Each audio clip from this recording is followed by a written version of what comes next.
welcome to the U.S. Heartland China Association's The Way Forward webinar series. I'm Min Fan, Executive Director of the U.S. Heartland China Association, also known as USHCA. Our topic today is the importance of developing future leaders. And we're really honored to partner with International Student Conferences, Inc., also known as ISC, to offer this public event on this very timely and urgent topic. So let me now turn to the Executive Director of ISC, Linda, to give her welcome remarks. Linda? Thank you, Min.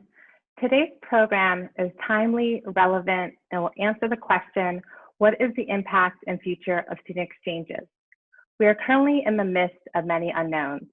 Unknowns of the trajectory of COVID-19, unknown of what this fall semester will look like. What is known is that now, more than ever, is the time to empower, support, and develop the next generation of leaders.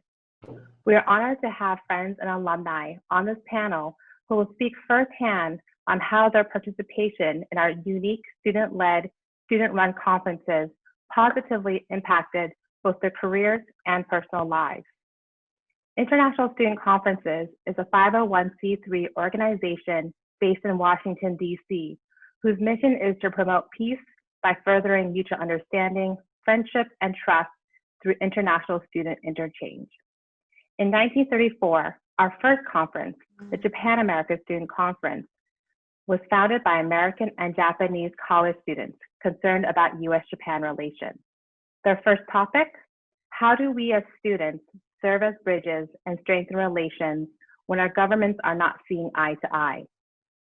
JASC will celebrate its 72nd conference this year and is the first and continuing exchange between the two countries. In 2008, we founded the Korea America Student Conference, and in winter 2020, after 4+ years of research, development, and work, we are launching the inaugural China America Student Conference, which you will hear more about from Mr. Chen, our executive committee member. Built by students for students, our life-changing conferences aim to prepare and develop the next generation of leaders by strengthening their cross-cultural communication skills, their understanding of their counterparts across the Pacific, and their educational leadership acumen. Our competitively selected delegates enter the program as student leaders and depart as ambassadors, as seen in today's panelists, Dr. Yogami Muto, Mr. Chen, and Ambassador Kurt Tong, who join our network of alumni that include former Secretary of State Henry Kissinger and former Prime Minister Kiichi Miyazawa. At a time when many look to the adults and officials for guidance and solutions, we look to our future leaders. On behalf of ISC, we'd like to thank our core organizer, U.S. Heartland China Association, our incredibly and esteemed panelists, and our outreach partner, the Asia Society, for working with us and spending your time on this important discussion. Thank you. Thank you, Linda. Next, I'd like to welcome the chairman and CEO of our nonprofit and former governor of Missouri, Bob Holden, to give his leadership remarks. Governor Holden? Well, thank you, man, and thanks to all of the panelists and the people watching this program. The importance of developing future leaders could not be more timely and needed. I started out in a one-room schoolhouse, graduated in a class of 25, and got picked in high school to attend the American Legion Missouri Boys State program, which I've been involved with now for over 40 years. In college, I got accepted to a local college. I met a professor who taught international relations and got me interested in international affairs and also in student government. And so that's how I got initially involved and got interested in public policy and finding solutions. As a college student, I was active in student government. And then after college, I worked for a year for a local political party and then had the opportunity to work for the state treasurer of Missouri, then the next state treasurer of Missouri, who later became governor, and then United States Senator Thomas Eagleton and Richard Gephardt. And so those were all people that were really guides for me in my work and my effort, and then got elected myself as a state representative, and then as state treasurer, and then later as governor, where I opened Missouri's first office in China during my term in office. And so I pay tremendous respect to all of the teachers and professors that are involved in this type of activity, because they truly are the ones leading our nation going forward. And so I look forward to listening to the comments and questions being asked, and just to let everybody know that we're behind what they're doing 110%, because it is in the interest of all of us who believe in a global world of peace and prosperity. Great. Thank you, Governor Holden. And at this time, I want to also thank our outreach partner, the Asia Society, and especially Dr. Du Qitian, Frank Dolce, who is leading a very unique initiative called Asia Society Bridge. It's a virtual ecosystem that trying to bring the US students and the Chinese students together through a lot of interactive digital engagement. So you will hear more about that in a demo event we're planning in August. And also we want to thank the Confucius Institute at St. Cloud State University in Minnesota for providing American Sign Language interpretation through a separate channel. And they have a group of Chinese deaf students, hearing impaired, and they are eager to learn from this session as well. So let me now turn to our distinguished panel. We are really, really delighted. Thanks, Linda. Thanks, Kurt, and for the support to be able to bring this very unique panel together. And today with us is Ambassador Kurt Tong. And Ambassador Kurt Tong right now is a partner at the Asia Group. But as you can see, he had led many roles in the Department of State, actually over about 30 years experiences. And Ambassador Tong is actually he's a Heartland connection, as we try to emphasize. He was born in Ohio and educated on the East Coast. And so one thing that's really unique is Ambassador Kurt Tong was a student in the 1984 to 1985 Japan-American Student Conference alumnus. And so that's very unique, and that demonstrates what Linda shared, that their program, Student as Leaders Organizing, is so unique and really truly cultivate the leaders who are today. And next we have Dr. Yogami Muto, and she has led many roles in the field of international development, in development finance institutions in the Japanese government, from OECF, GBIC, and GICA. She currently leads, is a deputy director at the Ogata Sadako Research Institute for Peace and Development. And what is really unique, again, she was a student back in 1985 and 1986 in the Japan-American Student Conference alumna. So we are really honored to have a piece of history of their program and share from the decades of evolution of their career, the world diplomacy, politics, and how they were able to rise to the leader they are today. We are also honored to have Rita Zhou, who is a senior fellow and director of congressional affairs at German Marshall Fund in the United States. She really draws on her immense experience and the German Marshall Fund's resources and European networks to connect the Congress and the German Marshall Fund. She was involved with transatlantic, subnational diplomacy initiatives, and also specific for this US-China topic we have today. Previously, she served as the first ever State Department's special representative for global intergovernmental affairs under Secretary of State Hillary Clinton and John Kerry from 2010 to 2013. And we also have from our very much Heartland gal, Lori Dennis.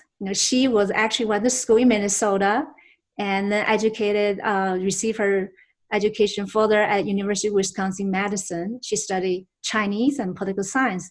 And before she returned to her alma mater, and in her current role, she actually launched a newspaper in Minnesota and helped launch a community newspaper in North Carolina as well. She also lived and worked in China, and really honored to have her representing our Heartland Education Institution.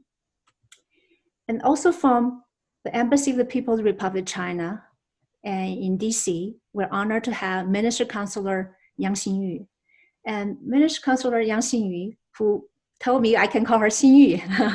And she actually, before this current role, she was posted as the Minister Consular Education at the Embassy of China in Canada. She actually started her career in the 80s in the Chinese Ministry of Education.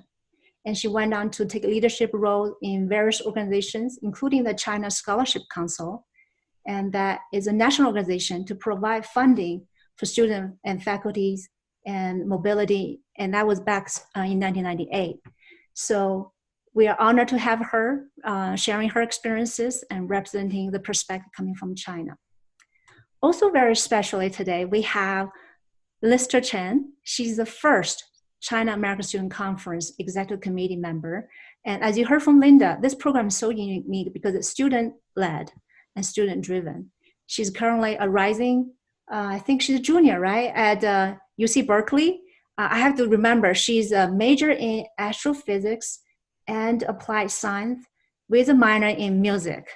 Again, she attended the 2019 Japan American Student Conference as an American delegate. She's a big on-campus advocate for more collaborative relation between Japan and China, and also collaboration between US and China. So we are really honored to have this wonderful panel here with us today. Now, I'm gonna turn to our panel, and we got a lot of questions ahead of time. Oh, I do wanna mention throughout this webinar, please feel free to use the Q&A function to submit additional questions. But our panelists will be addressing some of the questions we have received throughout their remarks. And at the end of this event, please take a very brief, less than a minute, fill out the survey because we really want to hear from you. So with that, I'm going to open up with maybe some personal sharing with our panelists, because you were all students at one time, and how maybe the world of politics and influencer in your life have guided you, and you have overcome challenges to come to the leadership role you have today.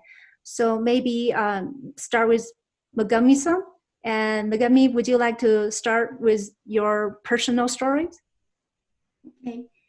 Thank you very much, Min-san. My name is Yogami Muto.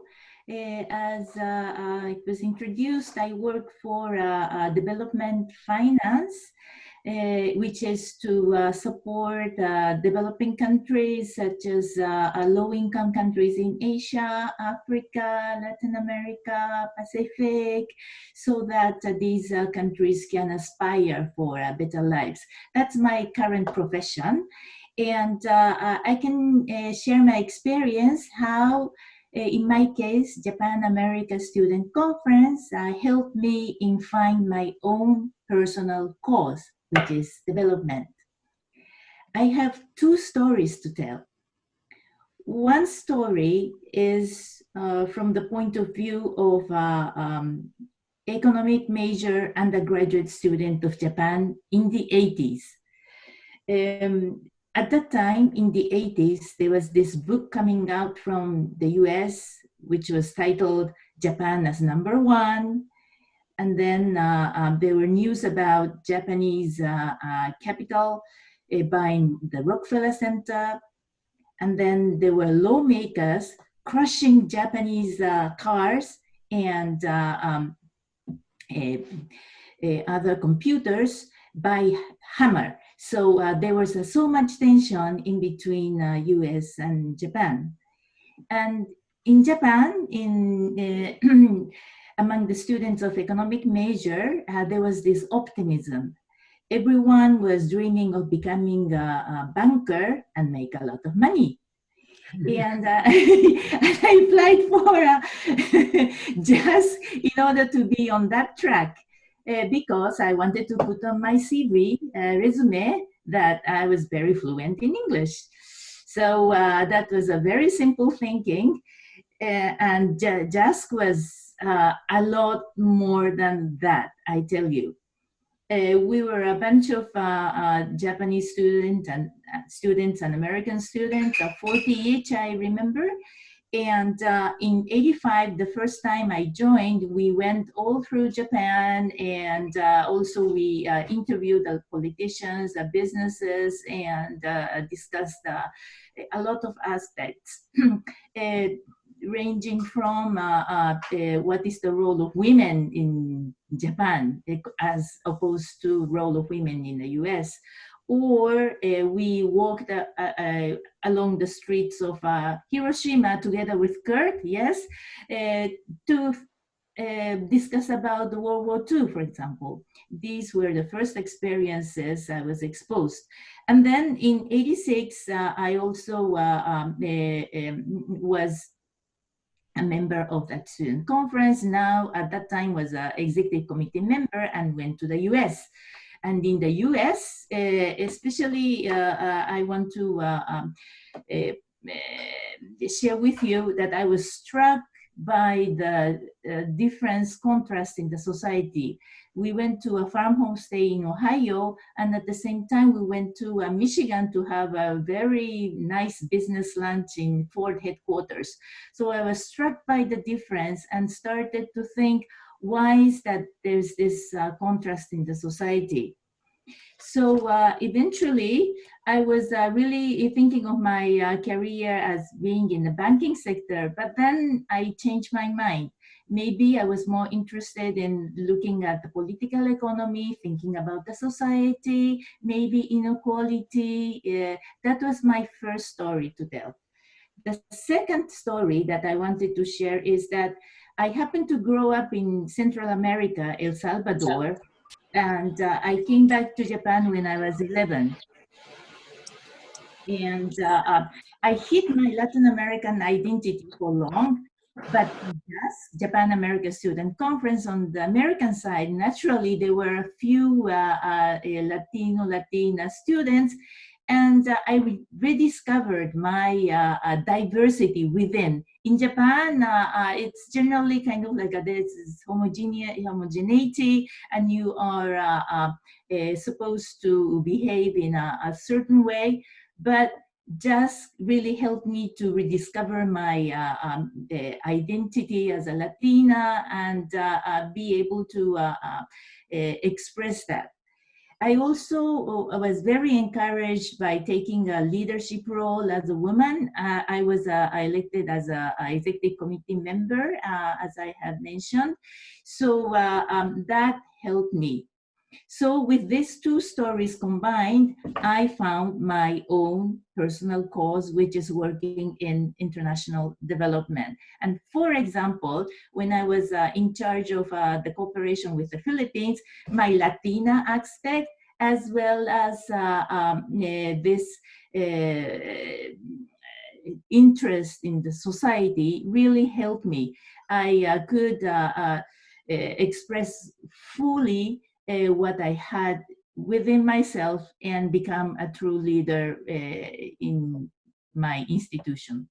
So that's my story to tell. Thank you very much. Thank you, Megumi-san. And now let's turn to Ambassador Kirk Tong, since you were just, your time actually overlapped with Megumi-san at Japan American Student Conference. So Ambassador Kurt, you ready to share your story? Well, thanks, Min, and thanks, everybody. It's a real pleasure to join, particularly this group with the Heartland Association. You mentioned that I was born in Ohio. Megumi was just discussing doing the Japan American Student Conference in the Midwest.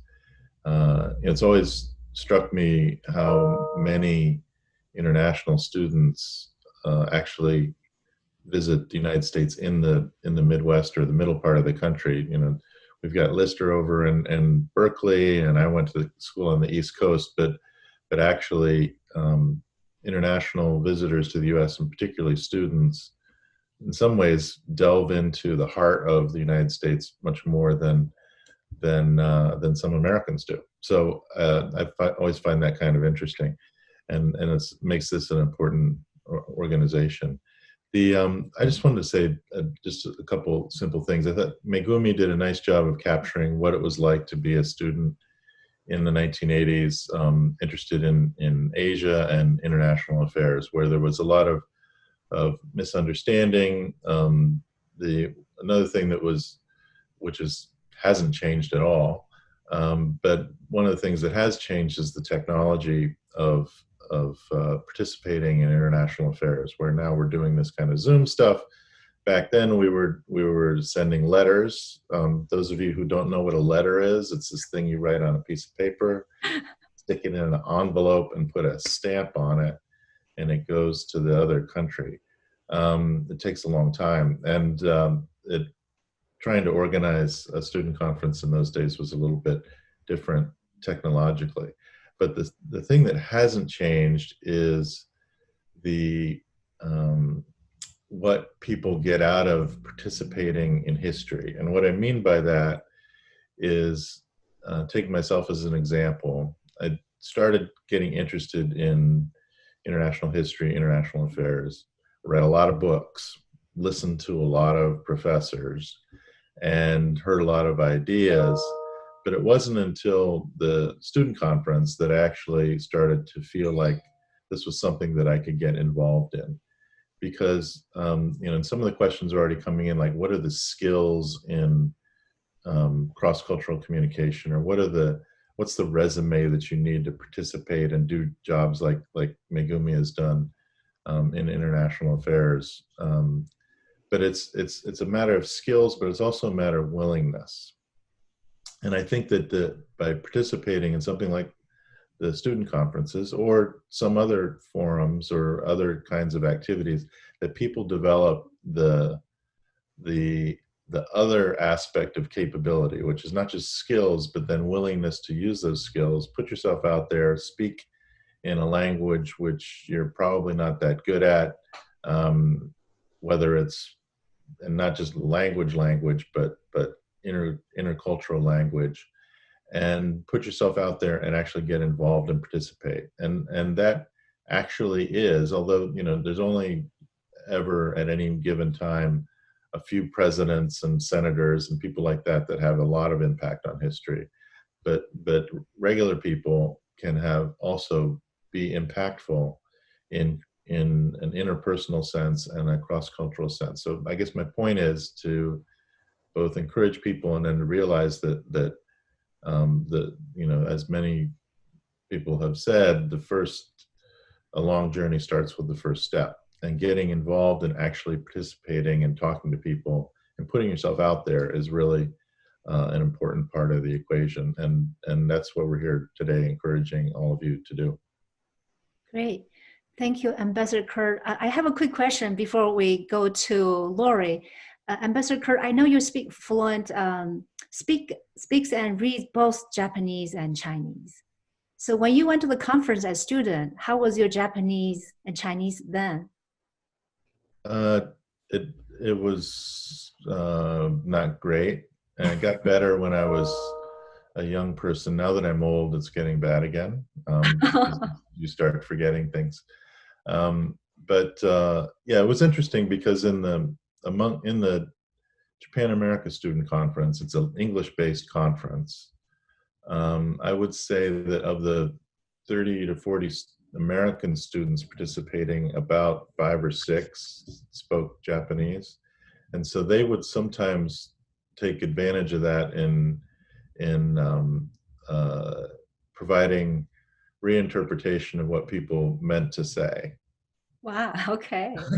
So sometimes you'd have like the Japanese delegates saying something, and then not conveying it or coming across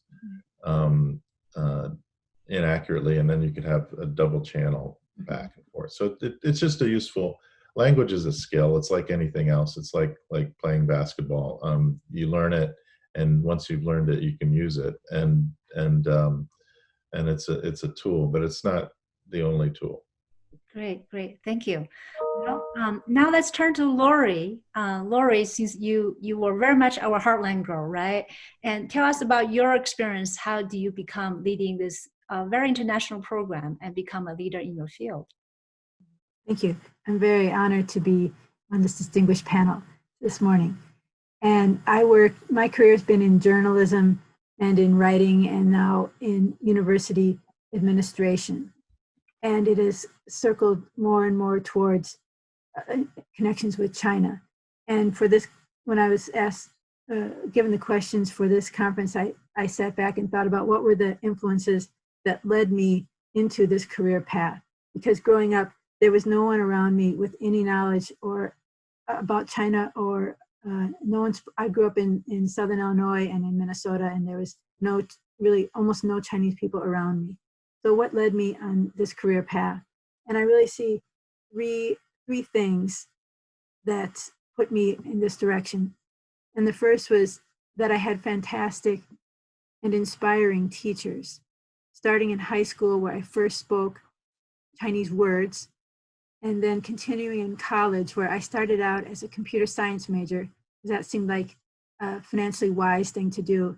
But I soon turned towards Chinese literature and politics, which is maybe not as financially wise, but much more interesting. And that's what, and so I was able to study literature and politics and history and graduate with degrees in that. The other important influence for me was study abroad. I went, the summer before my senior year in college, I went on a study abroad trip to Tianjin's Nankai Daxue. And this was, in my family, my parents had never been abroad at that point. It was very expensive for them. They were kind of afraid to send me to, this is in the 80s, it seemed like a faraway, strange place they were sending me to, but they felt it was worth the investment. And it's something that changed my life. Although at that time, I was very new to international experiences, and I mostly stayed within the little bubble of my American group. But it was that first step towards being in a different place and seeing things from a different perspective and using a different language and seeing a different language, a country functioning in a different language.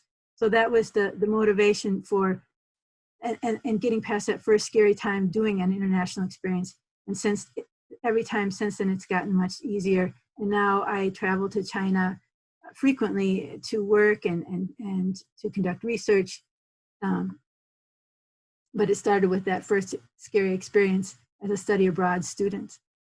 The last influence that affected me is something I didn't actually know about at the time.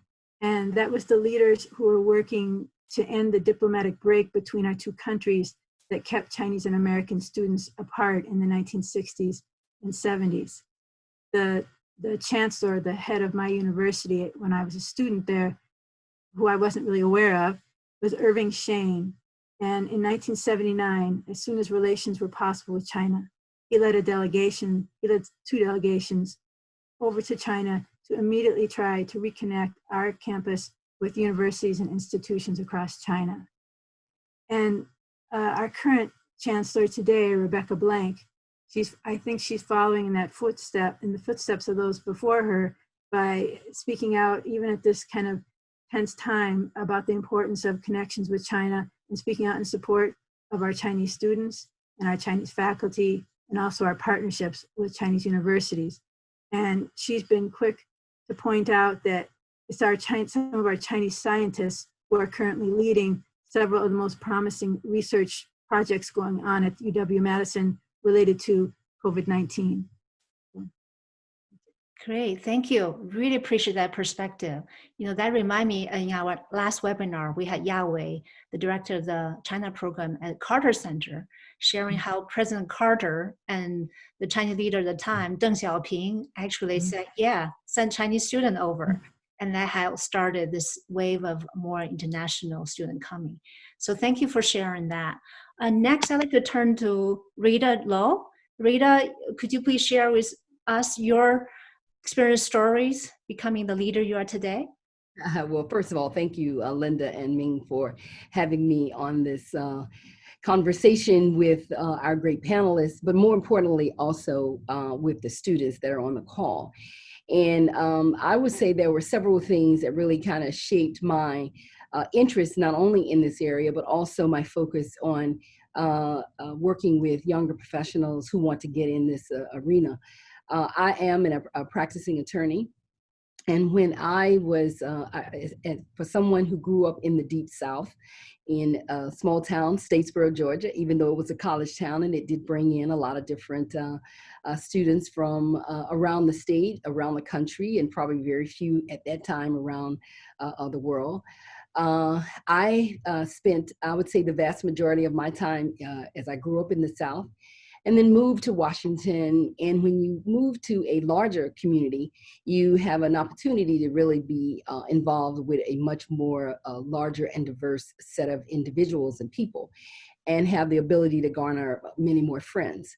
But I would say that my interest on the international side really, I would say, sprung really forth fairly quickly, was after law school, as someone who had went to school also in the South, but at Emory University. I went to Atlanta, Georgia to gain my law degree after working for 8 years. And you have to just kind of say to yourself, oh, you're now in a larger environment of students who are coming really from all across the world.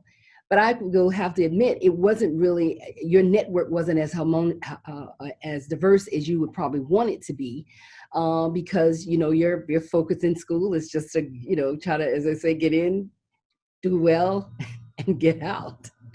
But I had interest then of the international law arena.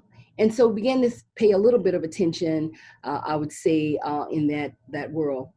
But it was not until I actually was practicing law, after graduating practicing law, that I got asked, because of my political experience, to lead the Nelson Mandela trip, his first trip to America, when he was released from prison. And because of my skills on the political side of understanding how to put major large events together and being very diplomatic with the types of leaders that you would have to work with, I had a chance to see very up close and personal and work with Mr. Mandela, Mrs. Mandela, many members of the African National Congress who then went on to become presidents and ambassadors. And so it was very exciting for me to see your eyes be open, to think that, you know, one day you're sitting on your couch and you're watching Nelson Mandela come out of prison, and the next day, you know, within months, you know, you're being asked by a very distinguished group of people to be right in the center of all of that. So my interest just kept growing and growing over the years. I would tell you I was very fortunate, didn't probably understand the total magnificence of it, but I worked politically with the first woman ambassador, African-American woman to Europe, Patricia Roberts Harris. She went to Luxembourg, and she had a profound impact on me. She was another lawyer. She was also a woman who had led the national sorority that I'm a member of. And she would talk to us when we would work with her when she first ran for political office about the kind of career she had whether it was in the law, whether it was in diplomacy, whether it was in, you know, leading national organizations, whether it was being one of the first cabinet secretaries in our U.S. government. So to me, I always say it's about the people that you also have the ability to associate yourself with. So, you know, on one hand, I have Patricia Roberts Harris, one of the first women and one of the first Black ambassadors to Europe. On the other hand, you're seeing this leader, this icon that you are able to spend over a week with, up close and personal, traveling throughout America. And are those relationships that you garnered then, or that work that you did, are they having some kind of imprint on you? And I will tell you that they did, because it's about character and it's also about leadership. And when you see things like that up close, you know how significant it is. But then, you know, you fast forward, and throughout my career, I worked in organizations like the United States Chamber of Commerce. And the United States Chamber of Commerce being one of the, in my career, one of the things that was very important about business was the fact that it's always, when we are talking, especially in policy circles, a lot of times, people, it's business, which has a profound effect on everything we do. But when you're talking on the policy side, people are really talking about it from a domestic perspective, which is exceptionally important. But when you work at institutions like that, you realize, having first served on their board and then on their advisory board, on their foundation, and then working there as a leader there, you begin to understand that access to international opportunity is also exceptionally important, and it continues to, I would say, pique your interest.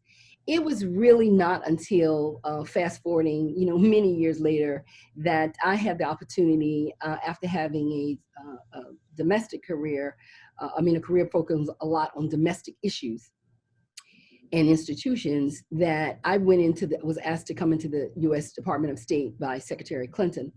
And I would tell you, even though I was a partner in a big international firm, and you are sitting there and you're working with organizations like the international, whether you're working with World Bank, you're working with international clients, you're working with entrepreneurs, I always used to say, you're not really, for me, to really know what it means to work in a diplomatic fashion or to work across continents, is when you go into the #1 leading institution in our country that is responsible for our foreign policy and our national security, and that is the U.S. State Department. And so having the ability to go in at that time to work in an area around global intergovernmental affairs, to put the ability to bring a whole new group of people to the table, as we were looking at our diplomacy of working with governors and mayors and party secretaries and chief ministers all across the world, was very exciting for me. And I became totally immersed in that. And one of the first things that we were intent on doing was the fact of how could we sign some major agreements so that our countries would understand that both of our countries in any of these bilateral situations would be very serious about this group of people who, they were not there, as I always say, to sign the agreement on the big trade agreement, but they were there to do the work of the country. And that was so much important and impactful to see these leaders come together as in a subnational way, working on issues across the board that mattered to them, mattered to their states, mattered to their communities, and mattered to their people. And so being able to work with people like Kirk and others who were working on the big master agreements, but to be able to, between our countries at that time, but to be able to work on the first one, meaning the U.S.-China subnational engagement agreement, was just a high honor for me. And it gave me the ability to do something I had never done before. And that was to travel internationally around the world, but more importantly, to travel in China. I had never been to China, but by the time I left the State Department, I had traveled extensively, not to the capitals of Beijing and Shanghai, but to travel into the provinces that really make up the whole of a country, as well as we were trying to get their counterparts, governors, mayors, chief, and party secretaries, to travel in the United States and to go beyond Washington and to go beyond California and to go beyond New York and to travel into the heartlands, very much about what is happening on this call today, to say we have to have our eyes open fully when we're looking at each other's country. And so I was just fortunate to be able to work with a group of people, in terms of elected leaders who were very intent on focusing on the citizens that they served and making sure that those diaspora communities, which is all over America, that have major Asia influences, would have a seat at the table. And then finally, after State Department, I was fortunate, and I am fortunate now, to be serving, as Ming said, at the German Marshall Fund of the United States, which we is one of the leading think tanks here in Washington and around the world that is focused on U.S. transatlantic relations. And so I find it a great foundation, having had different parts of your life start out from a domestic front, but also now totally immersed on the international side of our foreign affairs. And so, I think the thread is that at any given point, all of us have the ability, I'd like to say to the students, is that at any given point, all of us have the ability to be a diplomat now. As Kirk said, with technology, all you have to do is press send. And so I think it's never too late to be involved in international affairs or national security. It just has to be, I think, first, you got to have the intellectual curiosity. And then as you move and build your career, you look for opportunities to gain an entry into that. And if you have that, then students on this call, they're looking at this now. They're looking at this early. I wish someone had told me about this when I was going through college, but I think it's never too late, and it's continuing to be exciting for me, and I hope for you. Thank you. Thank you. That's wonderful to hear your the journey you took. And now I'd like to turn to Xinyu and to share your unique experience stories, please.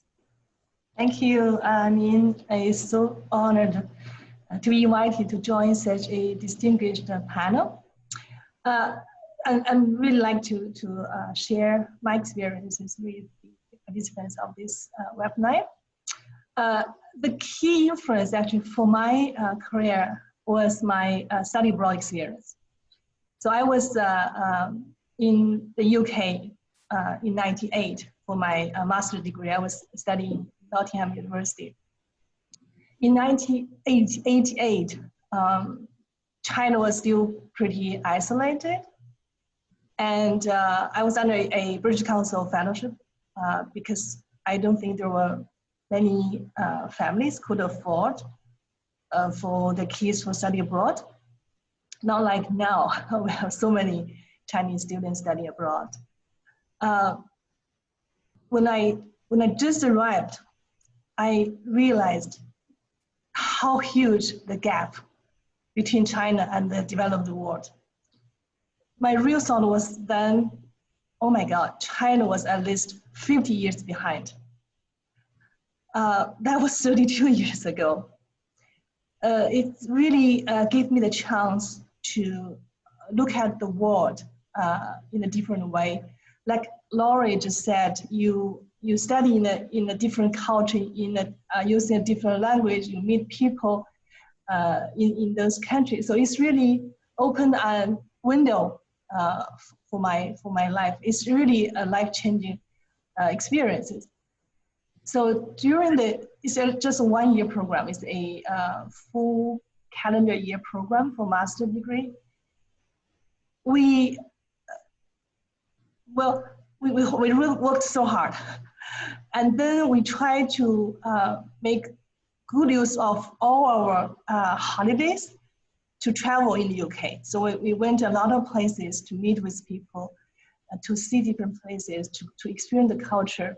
So this is really something inspired me that my future career was to support student mobility. I remember once a Chinese university president, he told me, he said, Xinyu, you see how meaningful your work is. You're not just changing people's life, you're changing people's mind. So I always could remember his word. So when I worked for the China Scholarship Council, I really led my team to try to work with institutions in China and also around the world to create or to design all different programs to study in China and also for international students, to study abroad and for international students to study in China.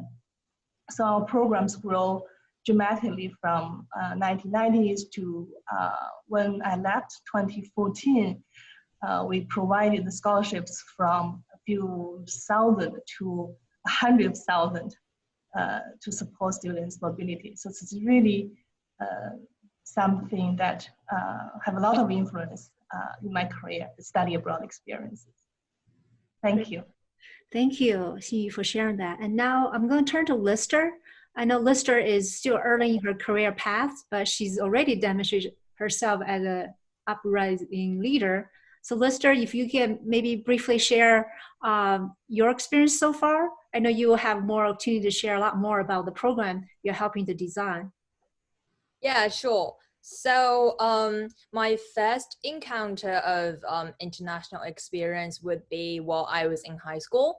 I was elected as the only delegate from my school to attend the 2016 Asia Pacific Young Leadership Program in Singapore, in Hua Chung Institution. So it's basically a program for all the schools internationally that has a connection, and they bring the best student in their school together to discuss lots of current international affairs, like space exploration, environmental problems, education, so on and so forth. I remember I was able to meet delegates from Brisbane Grammar School from Australia, Harrow College in the UK, and lots of American schools. There were, I remember, 14 countries in total. And that really opened me another perspective about what excellent young adult around the world is doing at my age, while I was still a high school student. So that really made me realize I should care more about, basically I need to have a bigger world contained in my heart and then know what's going on out there. And basically, and also always be an extroverted people as I am, and be open to always talk to more people. So that was the beginning of my international encounters. Then the next year, no, actually in the same year, in 2016, it was the later half of the year, and then there was another opportunity for me to go to Japan as an exchange student, also as a representative of my school. And then I was able to visit several high schools, and then I was also able to talk to people of my age from Japan. That also kind of opened me to Japanese culture, and then this difference between Japan and China, and really got me to think, how can we develop a healthy relationship between Japan and China? Afterwards, I went to the United States for college, and I am a rising junior right now. In 2019, I participated in JASC as a American delegate, and JASC really offered me lots of new perspective on the Japan-American relation, and I especially enjoyed all the network events I went to. And I was really able to connect with my fellow delegates. It was like, there's a few of the delegates I still keep in touch basically on daily basis. I just update them about what I'm doing, and I also want to hear them about what they're doing, their research, and they always inspire me along the way. And I love to tell them about what degrees I'm getting and what I'm doing about it. And they're always there to support me, even if sometimes I don't even know what I'm doing, and they always have me. They always be on my back and then support me along the way, and I am really grateful of those precious friends I make. And then right now I am planning to organize CHASC1, the first Chinese America Student Conference, which is a pioneer program after JASC and CASC, the Korea American Student Conference. And then the reason I really want to participate in organizing CHASC is I have these international exchange experience, and I really want to create an environment and facilitate the communication between students from China and America too. So yeah, that's my experience so far. Not a lot, but I really hope to inspire people of my age, and I really hope more people of my age can have the same mindset and be open to people who is different from us, and then be extroverted and talk to more people. Great. Well, thank you. Thank you. We definitely are. I know you'll have more time to share the outline of the program, but looking forward to that portion. Now I'm going to actually shift the gear a little bit. We had a lot of questions submitted, and some of you already kind of indirectly addressed it by sharing what you just did. And now I actually would like to turn to Lori again. Lauren, there are a lot of questions about what do you see as the commonality or differences, whether it's in value or other things that actually bring the student together, or things that common misconceptions that actually they have from your experiences. Yes, thank you. Thank you very much. Yeah, I would like to particularly address how to encourage mutual understanding and move past misconceptions. The current political climate is unfortunately encouraging our Chinese and our American students to suspect the motivations and politics of each other. And this is actually not a new situation. When I was a student at UW-Madison 35 years ago, we had almost no students from the People's Republic of China on our campus. We had students from Hong Kong and from Taiwan, but not from the PRC. And both the US, we're just starting to have students from the PRC. And both the US and China at that time were very nervous about student engagement. Those who came to my campus from China were pioneers, and they were very courageous. And when I look back, their most effective tools were intellectual curiosity and openness and friendliness and persistence. When I interacted with visiting scholars from China in those days, they were patient with my bad Chinese and they were quick to correct me. But when I could not understand them, they would just keep talking at me until I did understand them so that we could have that communication. Now, today, 35 years later, I'm very proud to say that by far the largest international cohort on my campus is from China. We have over 3,500 students from China at UW-Madison. And these students have much better Chinese and they're much better prepared than in my day. And they tend to be in a hurry. They want to take as many classes and stack up those credits and get their degree as fast as they can so they can go off to their fabulous careers. And they tend to be very amazing leaders. In contrast, the American students have a tendency to want to make the most of their 4-year opportunity and to take as many extracurriculars and be involved in the whole college experience. So it's a slightly different perspective on what is the purpose of college. And we now also have so many Chinese students on our campus that they can easily stay in their comfort zone and only make friends with each other. And these friendships can be very valuable. I'm sure they'll be lifelong, but it can give the false impression that to other students that Chinese students only want to talk to each other, which is not correct, because the whole reason there's very good universities in China. The reason these students come all the way here to the US and to Madison, Wisconsin is to have an international experience. But it's hard.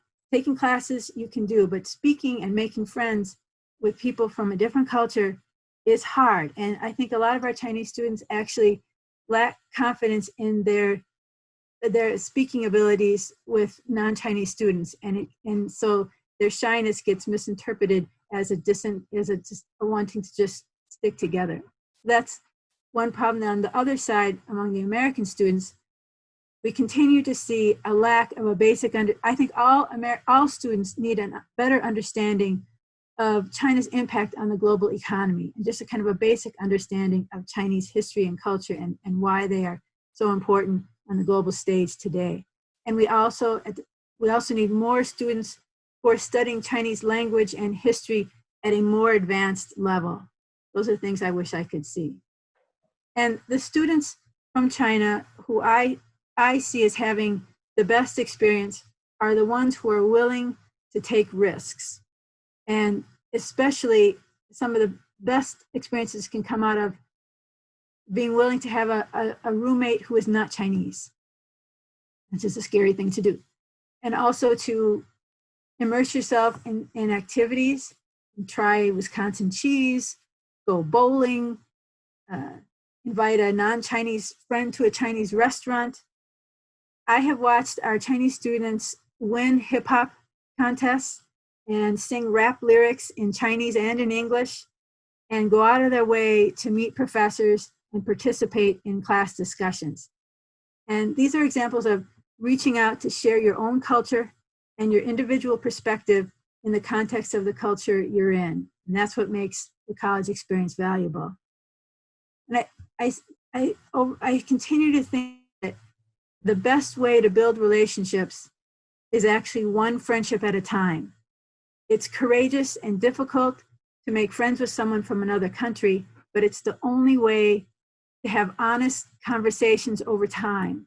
And that's how you create trust and understanding. And it sounds cliche, but it's actually really important.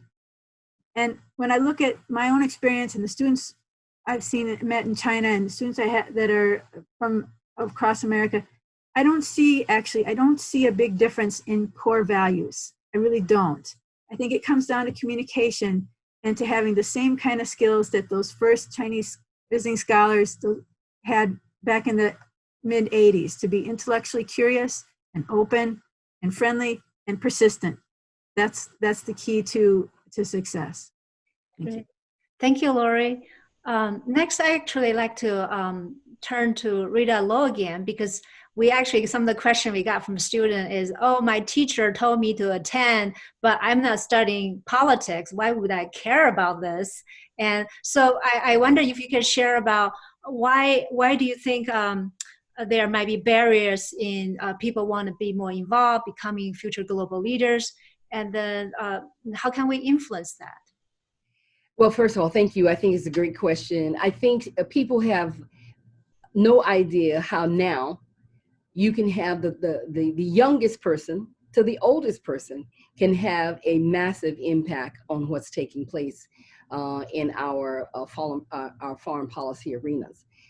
Part of that is that with technology now, people are standing up groups and organizations and hosting meetings and conferences and bringing all types of leaders and speakers to them who have nothing but a great deal of credibility, and to talk about different subjects. I think what's happening, we are now living in a world where all of our big efforts, all you have to do is just look at what's playing out in the streets, not only here in America around the protesting and the protesting and the support of racial justice on issues, that these new events are much more much more intergenerational in terms of their participation. You have multi-ethnic, multiracial, all types of individuals that are participating in these efforts. And so, families from a generational part are out, being in support of efforts. And it's not just happening here in the United States, it's happening all around the world. All you gotta do is just open up your eyes. I think that the politics, the reason why I really appreciate the foundation that I was given along with my legal experience, is that it really gave me a way to see how you can make a difference and how you can have an impact. And in making that difference and having an impact, it gives you experiences, again, I say, dealing with people. And as you move along your career, you're going to be dealing with many more people who are going to be either younger, older than you. And at the end of the day, the core commonality, I think, for all of them is the mutual respect that they give each other. And that is one of the things that I learned, throughout my career in working with all types of leaders and people who are just icons, is that they have not only the foundational background of education, and they have the foundational background of experience and the foundational background of dealing with a whole host of people. And then finally, you have to understand the cultures of which you are entering into, and you have to have the respect to want to understand the differences that everybody brings to the table. And people bring something different to the table. And now people are demanding, especially younger professionals, they're demanding for their voice to be heard. And so in that demand, they too are becoming the leaders. And so you have people, like you said on this call, who are organizing these events and have been organizing these gatherings for decades. I think they can become even more powerful as we move forward, because the issues are more grave. And the willingness to bring all types of voices to the table, I think, is going to be a differentiator for any organization that puts forth programming and want to have some impact. And then, of course, with our political leaders, that's why they're there. We elect them. We want them to hear us as well as they want to be heard as they're trying to have an impact in the work that they do on our daily lives. And so politics to me is the bread and butter of the life works that I've been doing. And it doesn't matter whether it's domestic or international, it's all very important. Great, thank you. Yeah, I echo that because from our U.S. Heartland China Association point of view, we definitely want more Heartland students like Kurt Tong, from students from Kansas from North Dakota, from Louisiana, to be more engaged and taking advantage of opportunity like this. So next, actually, I want to turn to Xinyu because we have to confront the reality that U.S.-China relations is at really a low point. And this year particularly, students felt like they were the target of multiple various unpredictable policies. So since you have devoted so much of your career in student mobility, enabling students to get international perspective, I'd like to hear your thoughts about the challenges we're facing and what you heard from the prior panelists. Xinyu, are you able to unmute? Xinyu, I think you're on mute. Okay, yeah. Great. Yes, the China-US relation is facing a lot of challenges now. As the previous panelists talked about the student exchanges. And I thought, although politically there are a lot of tensions, people-to-people ties and people-to-people interaction will definitely play a very positive role in the future China-US relations. It's interesting, I heard just now, Laurie talked about students, 10 Chinese students here. So I have so many Chinese students here. We have something like 400,000 Chinese students study in the US now. Some universities really holds a lot. For instance, Laurie said her university has something like 3,500.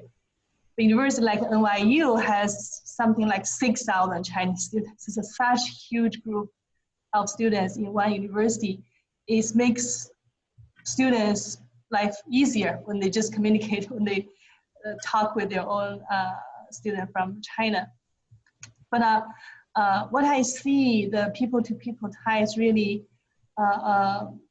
very important. It reminds me, last year in November, we had a event at the embassy in cooperation with the US Department of State. I think Linda was there. We celebrate the 40 years of US-China student exchanges.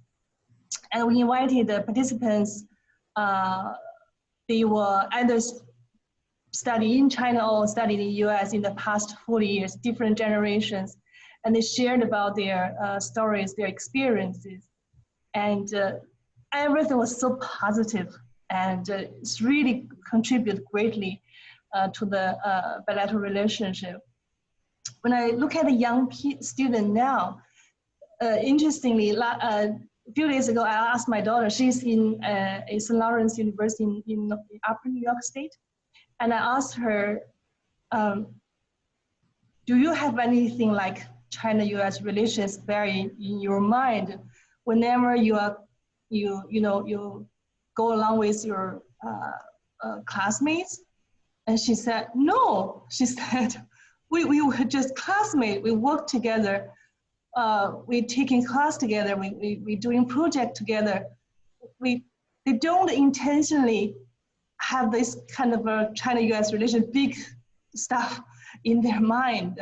So it's natural for students when they get along with each other in university for 4 years. I think those relationships, this friendship they made, definitely will a big influence in their future career.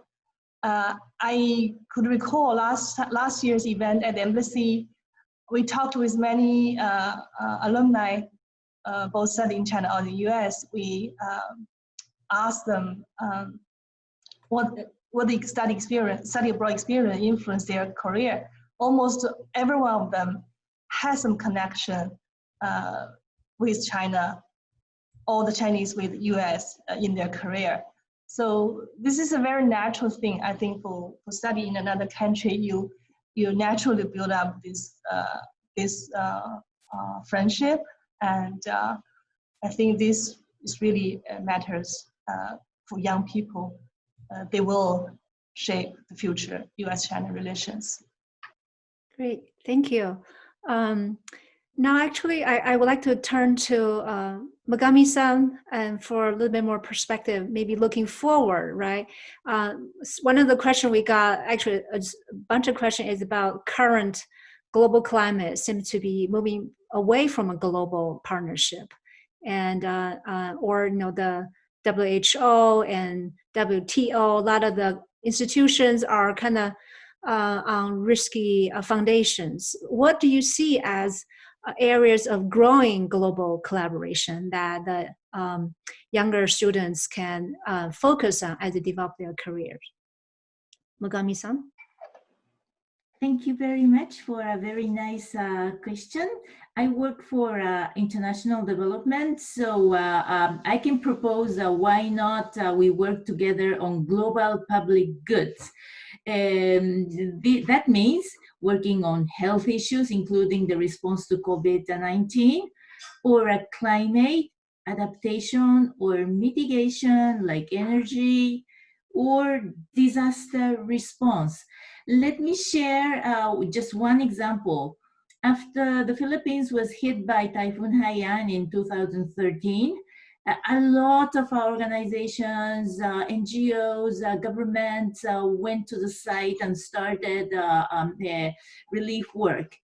And there, with good coordination of UN agencies, good collaboration just sprang up. I remember a big Chinese hospital ship coming to the shore, yes. And also at the airport, the US military was doing a very nice job in restoring it right away. And I was there with the medical team, starting to look after the young kids as well as families. So in the real world of global public goods or global collaboration, there are so many opportunities to work together. And that is regardless of what happens in the high politics. We as development practitioners, we know by heart, when there's a problem, we get together and solve it.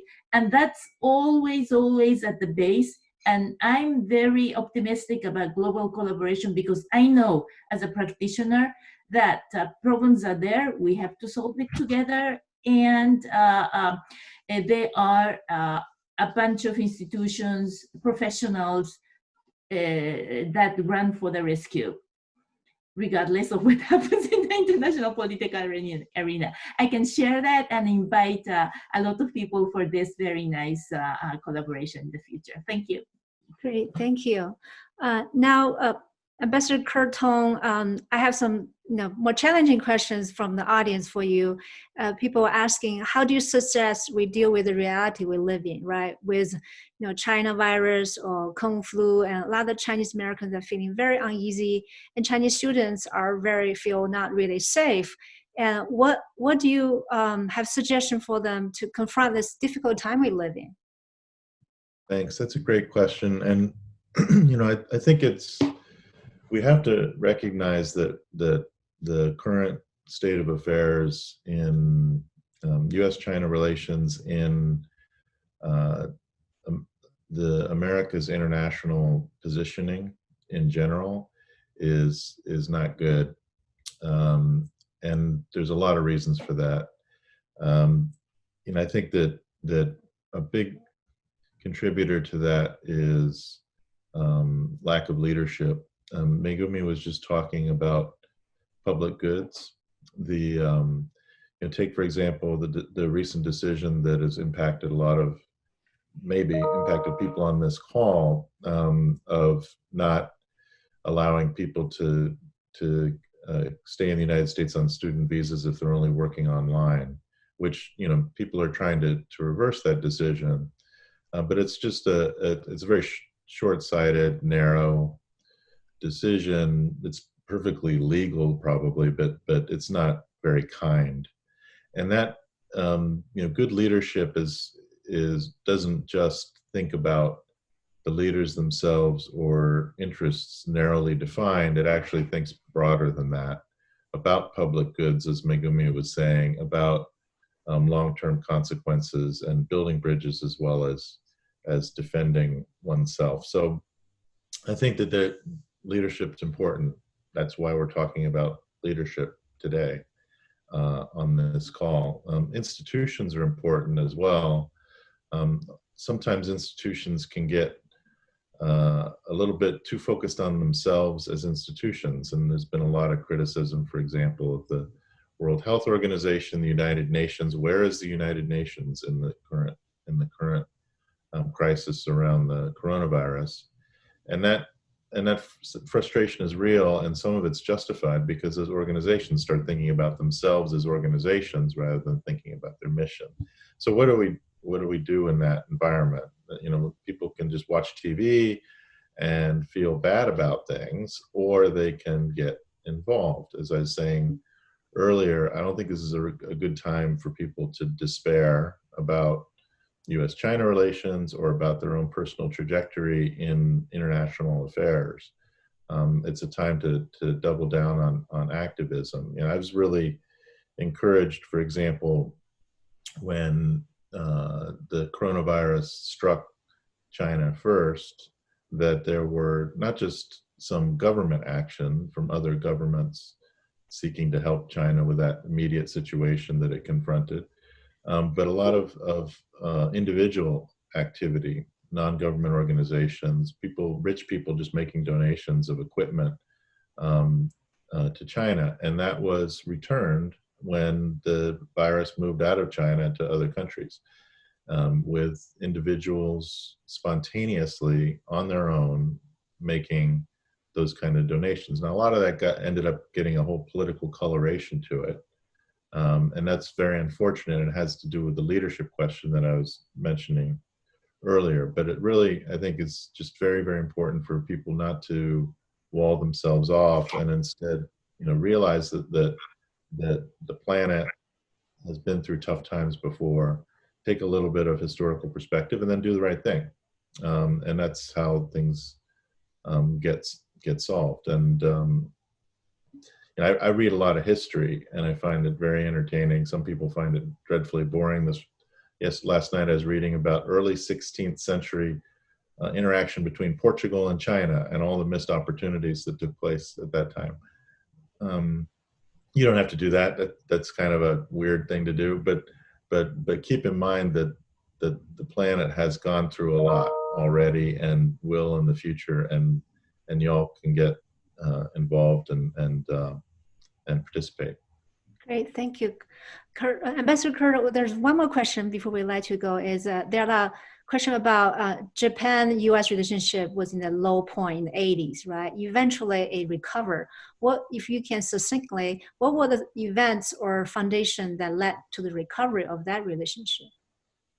Well, I think there was, at the government level, there was a refocus on shared interests rather than competing interests, because there's always both in a relationship, and there were a lot of factors that caused the governments to refocus on that. And I also think that with time, as there was more investment in both directions, trade and interpersonal activity, that the intentions of both sides started to rub off on each other, and they started to see what was happening in a more positive light.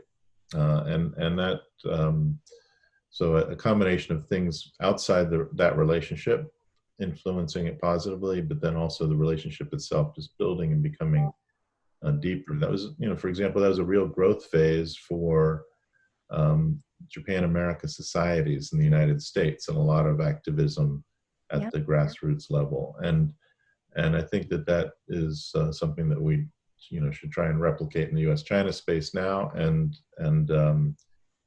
build more bridges for the future. Great. Thank you, Ambassador Curtin. And now I'm going to actually turn to Linda, our ISC Executive Director. And we've been getting questions. I know we have a lot more questions. So Linda, if you can maybe guide us through Q&A and the rest of the program. Sure. Thank you for submitting questions. Our panelists answered, I would say, about 99% of the questions that were pre-submitted and also submitted during this program. And Ambassador Tong, you touched upon this, but one question that our audience had was, how can people in an organization prepare for unexpected events in the future and increase resilience through adaptivity?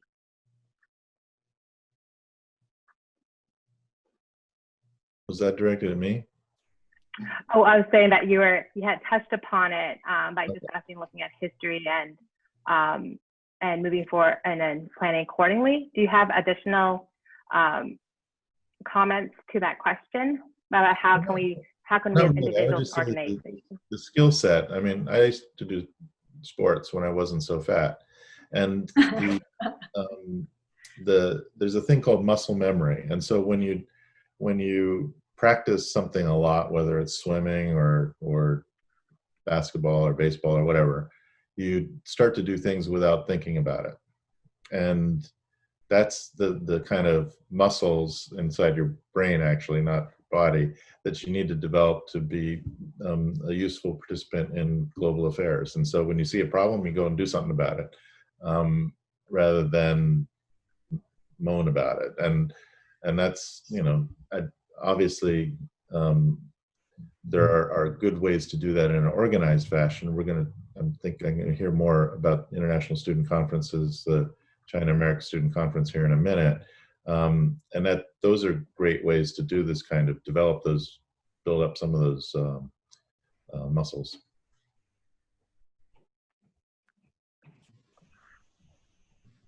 Great. Linda, do we have any more questions? That was the only question that came in, but I think Lori wanted to also make a comment. Yeah, I would add to that from the experience on my campus, the way to deal with unexpected things is to have relationships in place. We had a big delegation to China last spring. We launched this big partnership with Nanjing University, and weren't sure what we were going to do with that relationship, although we were excited to have it. But it was in place, and we had connections, and we'd met each other, and we knew who we were. And so no one could have guessed at that point what was coming our way in terms of COVID-19. And so when things shut down, the first people WeChatting me when things got bad in the US were my friends from Nanjing University asking, what do we need? What do you need?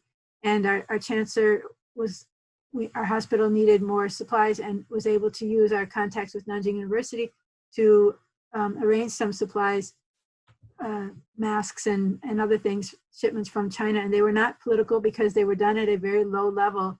And we don't bother with the politics at that point. We just work with our friends. And so if we hadn't had friends, we would have had nowhere to turn. So you lay that basis because you have to, we didn't have to make some blind call and we wouldn't have even made the call, but because we had the relationship there, we could turn to it. And it was really moving, I think, to everybody to see how fast our friends at Nanjing immediately responded and were so helpful.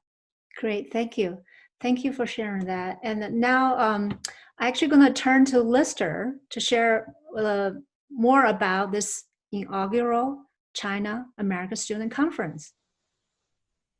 All right, thank you, Min. So yeah, I am the CHASC Executive Committee member, and it is my great honor to introduce CHASC to everyone on this call today. Right, next slide, please. All right, so to begin with, what is CHASC? So China American Student Conference is a pioneer program. It's a 2-week-long academic and cultural exchange program for students in China and America. One very important thing descending from JASC and CASC is that this program likewise is student-led and student-run. So it will run by me and 3 other executive committee members, all students in school right now. We encourage open and frank conversations between delegates. And we also look to promote peace through friendship, trust, and mutual understanding.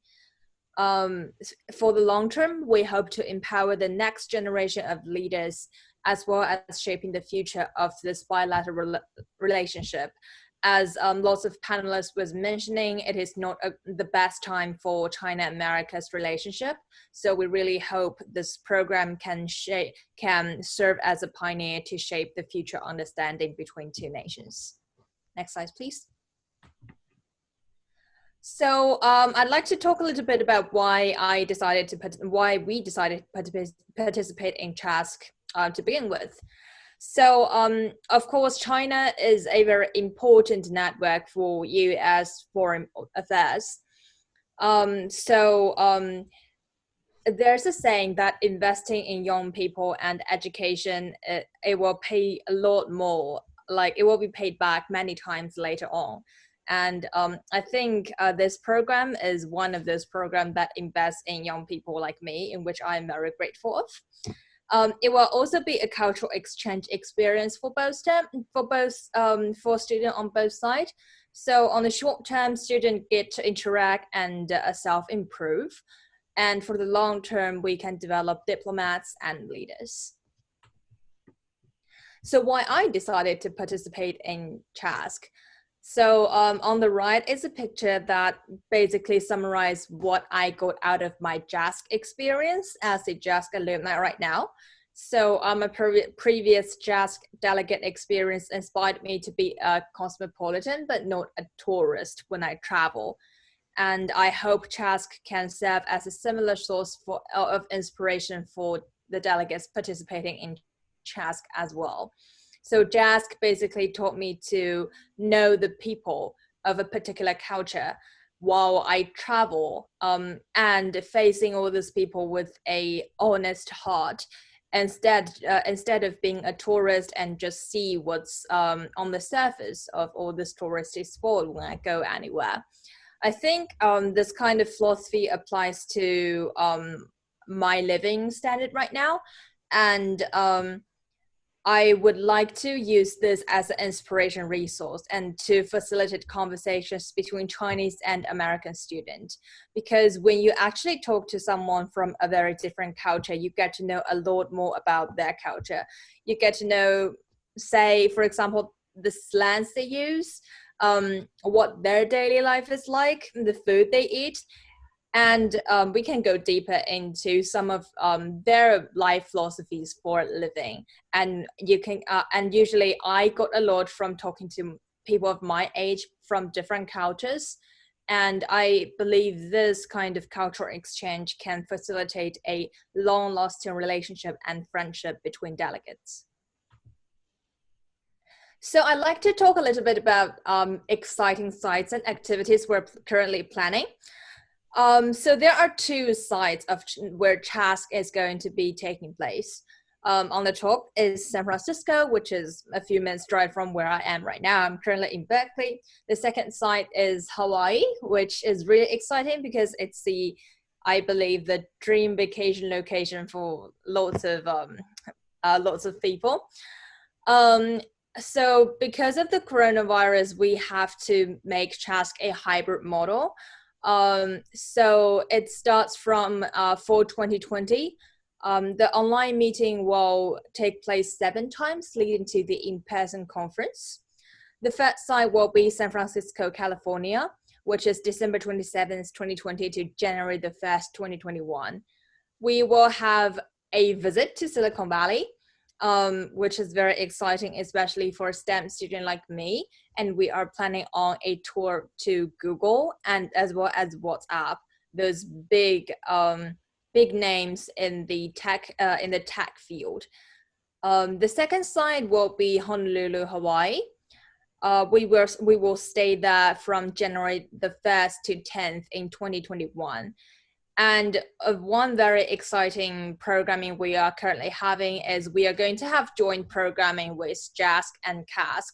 So it will be a how do we call it, CJK joint programming from 4 sites. So this is a very big event that will be taking place. And also there will be briefings with government officials.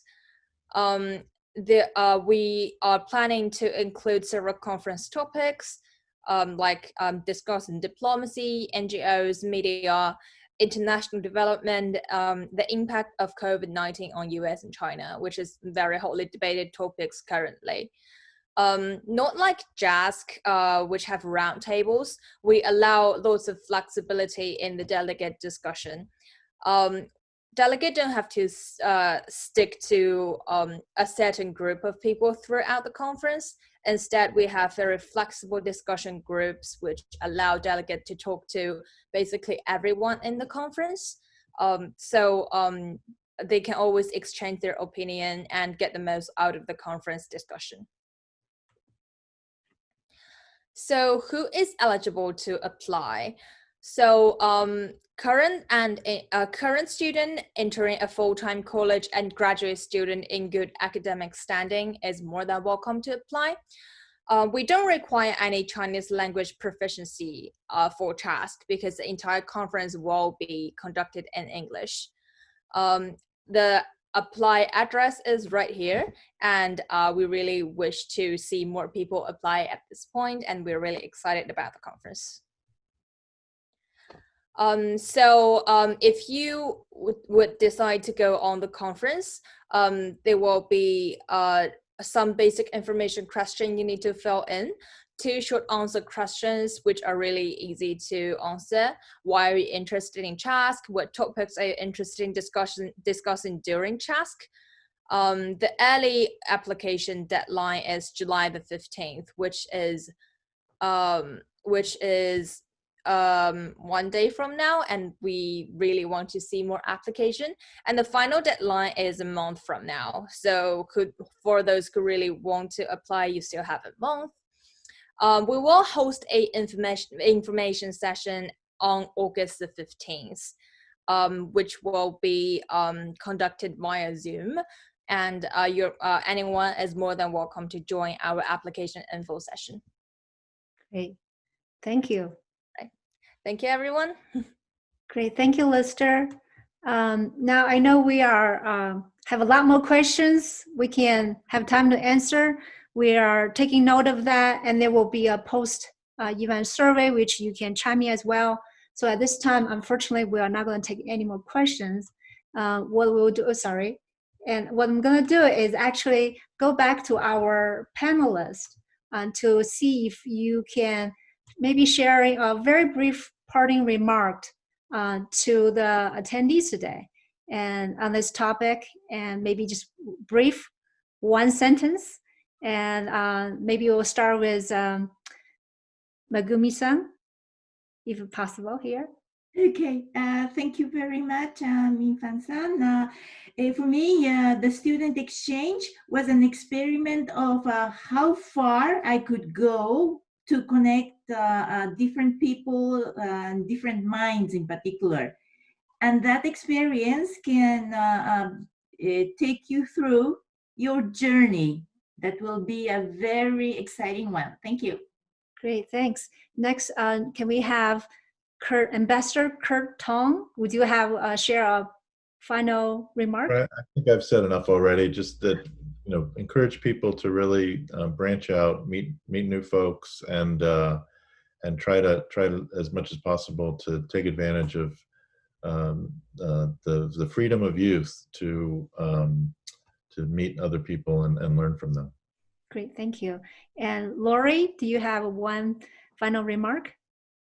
Yeah, I would just say that the worse relationships get between countries, the more opportunity there, the more important it is for person-to-person connections. It's a challenging time, but it's also the most important time to continue conversations and continue learning about each other. And so I'm really excited to see this CHASC program starting now. I'm sure no one intended for it to be launched in this difficult time, but I think it's actually the best. It's even more important to do now than it ever was before. So good luck. Thank you. And Mr. Councillor Yang, would you have a final remark? Yes, actually I saw one question from the audience. asking how we can provide opportunities for young people to work together. Actually, we just a little promotion of one of the programs that we are working with American Council on Education and the many US and Chinese universities, a short-term study in China program for credit. We actually tried to launch this earlier this year, but because of the pandemic, so we'll welcome more American students studying in China. It's a short term, but for credit. So any information that you need, we'll be happy to share. And this is really a US professor-led program to China and working with Chinese, their partners in China. Great. We definitely would like to promote that. We'll follow up. Yes, I will send you the information. Thank you. Great. And then we have Rita Jo, final comment. I would say to definitely take this time in these moments to use technology to stay connected to each other. We have no better time than, there's no better time right now than to be, as they say, to share, to like, to link in, to hold programmings of conversations, and they don't all have to be formal like this. That is how people can continue to build their relationships. That's how they can continue to collaborate with each other and to get to know and to understand each other better. Is, I would say, you know, as they say, just press send and make sure that you just kind of keep open your networks to know that you don't have to just be in foreign policy or national security, that now all types of careers is a pathway to being involved with foreign affairs. And so go forth with all of their great educational experiences and get to know each other. Great, thank you. And Lister, do you have one final remark? So yeah, actually I see a question in the chat asking what's the difference between being a cosmopolitan and tourist. I think that pretty much sums up my opinion on this. So cosmopolitan would be someone who is willing to talk to someone who is really different from you, and who is willing to always open yourself up and take new perspective from people who come from a very different cultural background, and to understand a different culture to its root. Whereas tourist is more focused on the surface and not going really deep into understanding the root of the culture. And I encourage peers like me to all be cosmopolitans instead of tourists. Great, thank you. Finally, Linda, please share your final remark too. Thank you. I found this to be such a lively conversation, and I love the questions that are coming in, especially one that we received during Lister's presentation about our board chairman, Chrissy Hulk. Found inspiring to hear Megumi's optimism about the good intentions of people overcoming temporary differences and conflict between nations, and wondering what the U.S.-China relationship will look like. Will it migrate the same way that U.S.-Japan relations did over the past 30 years? And I think that's something that we hope to contribute through China-America Student Conference and through discussions like these. This is not a one-time discussion, but it's going to be one that continues, that we will take individually as institutions, as organizations. Thank you. Great, thank you so much. And finally, I want to thank all the panelists for your time. And I want to thank our attendees to join us. This recording will be made available. And I do want to mention that the Way Forward webinar is a series. And next one coming up is about future of public health and role of global partnership. Very relevant to the public goods. Again, welcome you to join in, tune in. Another thing we really like is what Chaska, it brings Japan, Korea, and Chinese student with American student together, because it's a neighborhood, right? If there are two neighbors having a problem, the neighborhood come together to help out. So I think this is where we need to broaden our network to promote a positive, constructive U.S.-China relationship, which is the mission of our Heartland Association. Thank you again for all your time. And at this time, I call this event concluded. Thank you very much. Bye-bye. Thank you. Bye. Thank you.